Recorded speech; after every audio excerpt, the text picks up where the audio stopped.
Sir 1 ಎಕರೆ 34 ಗುಂಟೆ ಇರುವಂಥ ಜಾಗ ಇದು. 80 ತೆಂಗಿನ ಮರ ಐತೆ. ಈ ರೀತಿ ಮಾಗವನಿ 200 ಚಿಲ್ಲರೆ ಮಾಗವನಿ ಐತೆ. 2 ಬೋರ್ಗಳಿದೆ, ಒಳ್ಳೆ ನೀರು ಬೋರ್ಗಲ್ಲಂತೂ.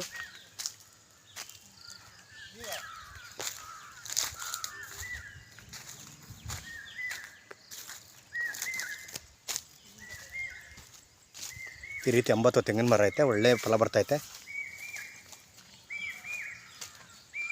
2 ಬೋರ್ಗಲ್ಲು.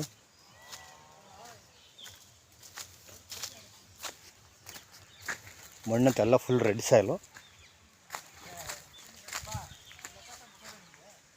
ತಾರ್ ರೋಡ್ಗೆ ಅಟ್ಯಾಚ್ ಆಗಿರುವಂಥ ಜಾಗ. 2 ಕಡೆ ರಸ್ತೆ ಇದು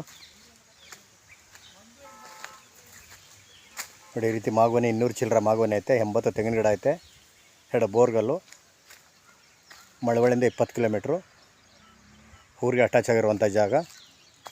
ನಾನು ರೋಡ್ ತೋರಿಸಿಲ್ಲ, ಪೆನ್ಷನ್ ಇಲ್ಲ. ಬೋರ್ಗಲ್ಲಂತೂ ಒಳ್ಳೆ ನೀರೈತೆ. 2 ಬೋರ್ಗಲ್ಲಿ. ಬೆಂಗಳೂರಿಂದ 118 ಕಿಲೋಮೀಟ್ರ್ ಆಗುತ್ತೆ ಲ್ಯಾಂಡ್ಗೆ. ಎಲ್ಲ ಫಲ ಎಳ್ಳರು ಕುಯ್ಸ್ಬಿಟ್ಟಿದ್ದಾರೆ ಇವಾಗ. ಇವರು ನೀರು ಕ್ಷಮ ಚೆನ್ನಾಗಿ ನೋಡ್ಕೊಂಡಿಲ್ಲ. ಒಬ್ಬ ಡಾಕ್ಟ್ರ್ ಪರ್ಚೇಸ್ ಮಾಡಿದ್ದಾರೆ. ಮಣ್ಣಂತೂ ಎಲ್ಲ ಫುಲ್ ರೆಡ್ ಸಾಯಿಲ್, ಪೆನ್ಷನ್ ಇಲ್ಲ. ಬೋರ್ಗಲ್ಲಂತೂ ಒಳ್ಳೆ ನೀರೈತೆ. ಜಾಗ ಮಾತ್ರ ಸೂಪರ್ ಆಗಿದೆ ನೋಡಿ.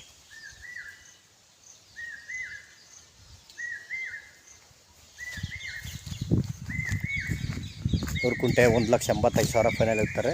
ಕೂತ್ಕೊಂಡ್ರೆ ಏನು ಹೆಚ್ಚು ಕಮ್ಮಿ 1,000 1,000 ಕಮ್ಮಿ ಆದರೂ ಆಗ್ಬೋದು. ಎಲ್ಲ ಇದೇ ರೀತಿ ಮರ ಐತೆ ನೋಡಿ. 80 ಗಿಡನೂ ಎಲ್ಲ ಫಲ ಸ್ಟಾರ್ಟ್ ಆಗೈತೆ.